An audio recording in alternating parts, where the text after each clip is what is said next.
राक्षसांनी बांधलेलं आणि 12 खांबांचा खुला स्वर्गमंडप असणारं 13व्या शतकातील प्राचीन शिवालय. पूर्णाकाठचा इतिहास या सिरीजच्या 4थ्या पार्टचं शूट करण्यासाठी मी आलो होतो अमरावती जिल्ह्यातील दर्यापूर तालुक्यामधल्या लासूर या गावात.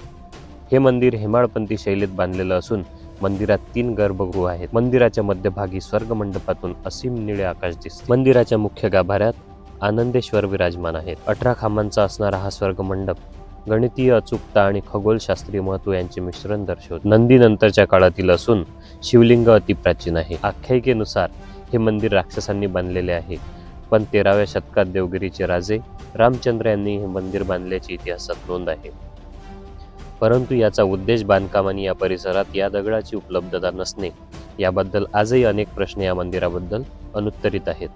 शतकानुशतके असलेल्या या जुन्या मंदिरात ऋषी, अप्सरा, पुराणातील दृश्ये, मंदिराच्या भिंतीवर आणि खांबांवर देवी देवतांच्या सुबक आणि रेखीव आकृत्या पाहायला मिळतात. सुरुवातीला पैठणीच्या काठावर इथे हे फक्त मंदिर होते. कालांतराने इथं वस्ती झाली. स्थापत्यकलेचा उल्लेखनीय उदाहरण असलेल्या या शिवालयाला आपण नक्की भेट द्या. आणि कोण कोण या मंदिरात येऊन गेलेलं आहे त्यांनी कमेंटमध्ये मला नक्की सांगा. भेटू पुढच्या व्हिडिओमध्ये. हर हर महादेव.